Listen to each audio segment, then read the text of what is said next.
श्रद्धा प्रणाम करे सब मिथिलावासी के। आई हम एक नगहर भरे के गीत गाबि रहल छी और ओहिमे संग दऽ रहली है श्रीमती माला झा जी जे हमर छोट दियादनी छथि। उम्मीद करे छी कनियो तो अहाँ सब जरूर पसंद करब, नीक लागत तो जहिना अहाँ सब अपन काज करे छी गीत के लाइक शेयर करे छी तहिना कऽ देबै। धन्यवाद।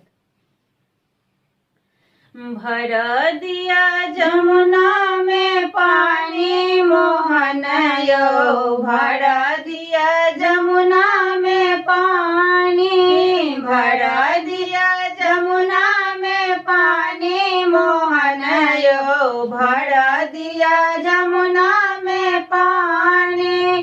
काथी के गगरी काथी गरुलिया, काथी के गगरी काथी गरुलिया, कोने रानी भरती न पानी मोहन यो, कोने रानी भरती न पानी मोहन यो, भरा दिया जमुना में पानी, भरा दिया जमुना में पानी मोहन यो, भरा दिया जमुना में पानी।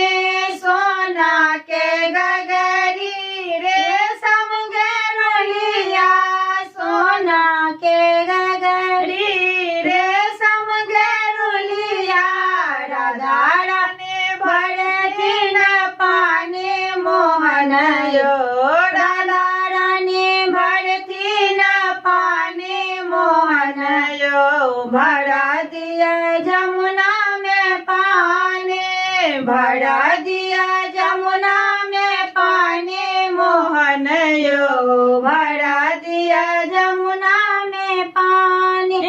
भर दिया भरा दिया सिर पर चढ़ा दिया, भर दिया भरा दिया सिर पर चढ़ा दिया, गोकुल नगर पहुँचा दिया मोहन यो, गोकुल नगर पहुँचा दिया मोहन यो, भरा दिया जमुना में पानी, भरा